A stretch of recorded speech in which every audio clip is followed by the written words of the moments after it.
What's going on, YouTube? Joey here, BertCat8. Just got a couple cards today. Feeling more and more like myself. Yeah, it's been a rough couple of weeks, and then if you lost a parent or a really close loved one or a brother or sister, then you understand. It's just wow. And one tough thing that I had to run into with that, now that I'm already off topic, is that we had him cremated, and it just never got that closure because we never found him. It was his new girlfriend who found him. So I don't know. Did I need? From what I understand, my two of my friends actually are the funeral people around here now, and the undertakers. You're younger than me in school, so they're just went to school with both of them, and they said you couldn't have a casket anyway because he busted his face up pretty good falling to the ground. So maybe face first, right into the ground. But I've been more on the positive things that out of what you can get out of someone passing away, trying to find the positive stuff out of it. He didn't have to be in hospitals. He doesn't have to be in home hospice. He didn't have to go to a nursing home. He was active till the day he passed. Thank goodness for that. I'm very, very happy. He didn't have to suffer. It was so sudden. Like I said, he was standing up, and I'm probably, yeah, this is details that I'm getting into. He was standing up or walking, and he went, all of a sudden just collapsed face first. His arms were at his stomach, so the first someone reacts if they're falling, they try to protect themselves, trying to brace the fall. He didn't even do that, so he was gone before he hit the floor. I'm very, very thankful for that. I guess of all the bad things that you could go through being elderly, and he wasn't that old. He was only 67. But you could have been stuck in a hospital. Hospital bills. Don't have to worry about any of that. And that's the way he would want to go anyway. I think a lot of us would want to go that way. So, thank you for that. Thank your higher power. Thank whoever you think your God is. I'm just grateful for that. I don't know if that has anything to do with it or not, but that's not for me to tell you what I think about that stuff. I like to keep my religious beliefs or non-beliefs to myself. I don't really do much religion. It's just that I guess I really never gone that way. I believe that our people, as in general, or as in animals or in things, are just an amazing creation of something. I don't think you can do this by mistake, I guess. I don't know. Getting way off topic, but that's a little bit about my mindset. Two cards, and I got some other stuff going on. It's pretty good. Here, I want to show you. This was I'm gonna see if it'll show all this stuff in this corner. I can't really tell. But all that stuff in this corner, that was my grandmother's, who gave it to my dad, who is now gone, and it's in my house, and it's gonna get sold. This time it's gonna get sold. There's some stuff in there that I kept. I kept like the stuff I gave him. I gave him an Al Kaline signed baseball. I have that. Here's something really cool. He had this jersey made up. He's a huge Packer fan too. But that's me. And this is his high school number. I'm going to keep that. I will wear that. But there's like I gave him a Lynn Dickey football. I really don't need it. I don't have room for that kind of a bigger stuff. So I'm going to sell. There's an Earl Campbell signed helmet kind of stuff. It's all going to one person, and we're going to work it out. That's just part of it. There's more I had already put away in a closet, so I'm going to pull the stuff out of the closet, too. and that's going with. So I'm kind of rifled through it, and what the people are gonna do for me is, instead of me going through it, I mean I could. It's a lot of '90s. It's a lot of junk era baseball, but there's Derek Jeter and Mario Rivera kind of things that you can find in there. So they're gonna go through it, and they're very honest with me. I've worked with these people before. They're gonna go through it, and they're gonna offer me what, if they find anything big, of course, you know, they're not gonna dink me around. There might be Mario Rivera Bowmans in there like crazy. I don't know. Those are big money ones too. There might be Jeter stuff in there. I don't know. There's football stuff in there too. There's all kinds of inserts. There's like $1 or $2 insert cards, hundreds of them. So, but I'm expecting half, so they can make, you know, half of what it would be the eBay value. I could go through all of it and sell it, but it's not worth my time. It's someone that's doing cards and doing their shop is going to need it. So, and they can deal with it, and they can keep it. It just takes up too much space for me. So, I mean, that's not the worst thing in the world to have, I guess. I mean, I know how to deal with this kind of stuff, and I already made a non-handshake deal, but I went through a few of my people and my network of people, and we're gonna get taken care of. And I'm probably gonna drop it off on my way to Nats. So it works out. So 2 cards, like I said, I'm still not even got to the cards yet. This year, last year, Flawless, they had, every year Flawless, they had a Bart Starr Diamond card or a Bart Starr Parallel cards. Last year they didn't, for some reason. This year, there's 2 of them. I got both.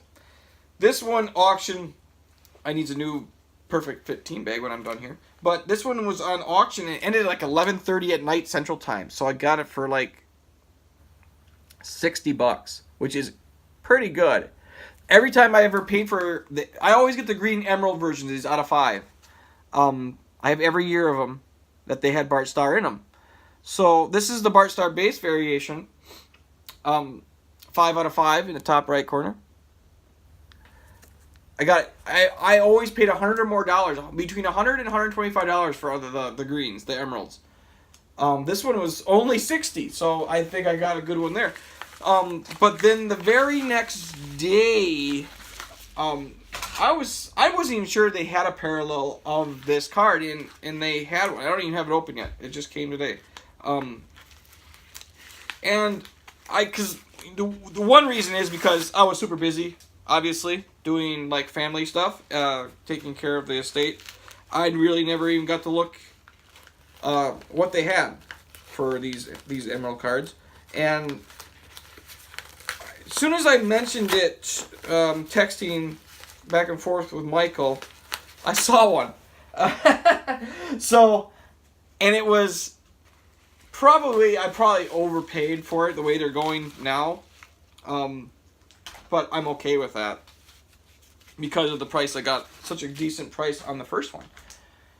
But this one was $100. Buy it now. And that team bag was on backwards. But the MVP variation, 2 out of 5. So I always go after the emeralds. I have all the emeralds now of every year. Like I said, they didn't have any Bart Starr last year, so they made up and gave me 2 this year. So that's awesome. And I've already put the one back into the old bubble. Why was I doing that? I don't know. I'm aloof. I almost dropped it. I guess we could take these right off. It's not like I'm going to use them. So, both emerald versions of the same picture, unfortunately, but cool nonetheless. I don't go after any other colored ones. I just go after the emeralds. Because of the Green Bay Packer colors. I could go after the yellow one too, but I don't like that one. I like the emerald out of 5. Or the gold version. I can go after the gold, but my mission for the Flawless is to do the emeralds. Which is every Packer collector's favorite parallel is out of 5 emeralds. It's almost like law now to have an emerald card out of 5. That's what it is. If you're out of 5, it's not going to be. It's going to be an emerald parallel, right? Or a gold vinyl if you're doing Prism. I don't know why that is. So that's it. I do have another auto coming in, and it's kind of a special one. Plus, I also have a BGS return coming in from something that I raw reviewed, and then it went and got slabbed once I got the raw review back. So I will show that, and I'm really excited about that. Really excited about that. Of course, it's Bart Star stuff. I showed it raw here, so on my channel, so you maybe have an idea what it is, but you probably forget. That's okay. I like it. So yeah, I got a couple more things coming in probably next week, or maybe as far as the end of this week.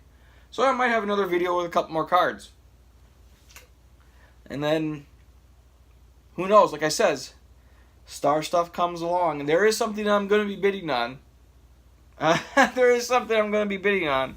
One of those weird things I would never thought I would bid on because it's really not up my alley, but I kind of have to on this one. So, stay tuned for that. With all the stuff that Bart Star has, there's always something that makes me go, ha! I need that! Which is, I don't think I could have picked a better player to collect for me. Because there is a lot of stuff. There's a lot of base stuff. There's vintage stuff. There's every aspect of card collecting has him in it. The one thing that's toughest is the autographs, because 1998 to 2013 products, and then one reprint that they had extra stickers on in 2015. But that time period is the only time for autographs. And he did sign a lot of this stuff. A lot of this stuff is being stashed away. Don't get me wrong. When he finally does pass and when he goes, I probably will see a lot of things I've never seen before, which is pretty exciting. But I'm trying to get a lot of things now so I don't have to kill myself or kill my bank account when it comes to when he does pass, because a lot of stuff will come out of the woodworks. And there's a lot of smart collectors out there. They've been saving their stuff. And that's how maybe it won't be as effective as I think it will be. Maybe, but I'm guessing to see some stuff that people have been stashing away, which is cool itself. But for now, I like it the way it is because I only see a few here and there, and it doesn't break the bank all the time to go after something. So I did find one pretty special one, which is special for different reasons. So I'll show that next time. I'll show my graded card, which I'm super proud of. super proud of. And be bidding on another one. So we'll see what happens. I always thought this could get in pretty much. I think there's maybe a couple different periods of time that I spent 3-4 months where it was very seldom getting anything in. It's been pretty steady the last couple of years, so which is exciting. I think there's a couple times where I was just begging to find something, and that's usually the time I go to a secondary thing. I go collect a Packer card. I did a little Milwaukee Bucks thing going on. I just needed something to do. something that I was wanting anyway, and at the time when you don't spend anything for 3 months, your budget is really big. Your card budget is big, so at least mine was. So I went into a couple I picked up a couple things that for my Packer collection in the last couple months, that pretty much I put in a perfect fit team bag and a mag and a perfect fit sleeve and put them away, and there was some nice stuff in there. So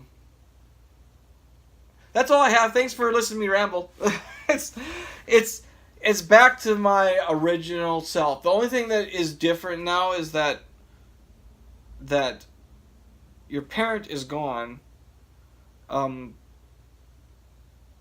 He's just not gonna show up at my house and say how's it going anymore, or if we were talking, just asking how I was, or just being there. That's the thing that's just not going to happen. As much as you want it and wish for it, it's just not going to happen. I've been really... I'll go off topic a little before I go. I've been really taking care of the estate, and the money aspect. I'm so probably the best person with the money aspect of it. I'm helping my mom with the money part. We've got the house is gonna be up for sale, so we had an estate sale. I had sold some stuff from the estate. I did a really good job. I'm a great negotiator, and we've gotten the house at my parents' house, and the mortgage is down to like $18,000 left on it. And after they sell it, my mom pays the 18-ish off, and the rest is hers. We took all the money from that he had saved, and my mom still gets his pension. She's gonna be she gets her own pension. She's gonna be just fine. And plus, the house that she's moving to, she bought a house where she grew up from in Wisconsin. That house she already bought and paid for. So there's no worries there. She only has her monthly stuff. So as a child, there is no financial issues. Not everybody has it that easy. The post office has done well for both of my parents, enough to do this for them.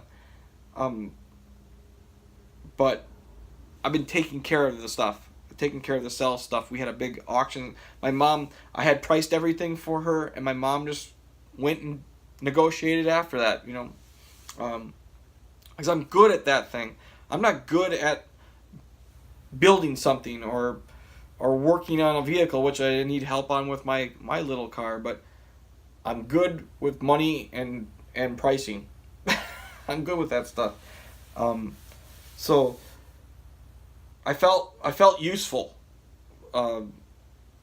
during the clean out in the process. I felt like I was helping a lot, which is what I needed. Because my dad isn't there to do it. I gotta step up. Gotta step up and be the only male Pelswitz, his only male child. I have 2 sisters and a mother now that they looking to me for things like that, which was awesome. I'm glad my sisters have their own skill sets and strengths, and I have my own too. We're also different, me and my sisters. It's unbelievable. If you put us all together, I think we make the perfect human being. We can do everything well in it, but it's not. I do my certain things well, and my little sister can do things that I can't even imagine doing. My older sister is one of the smartest people I know. I look up to her. So I mean, there's just... And my mom, if you know my mom, 5'0", but when there's something to be done and there's work to be doing, she does it. She still goes like an animal. That's where I get mine from. That's where I get my work ethic from my parents. They just worked, and when there's something to be done, you just take care of it. That's what we did. It was when we got out there to the estate, we cleaned house. We went to town. So. Stuff that I was uncomfortable doing or not as well versed in, and a sister took over, my mom took over. I went and did something I knew I could do, So I felt very therapeutic to go out there and do that. It was. So thanks for listening. I mean, that was a ramble session. I am sorry, but I'm really not. So I'm doing a lot better. But thanks everyone for their sentiment. I appreciate it. I'm still working through it, but I feel like my everyday self almost. Almost. There's a little piece gone, but almost. Thanks everybody for watching. Love you guys. Take care.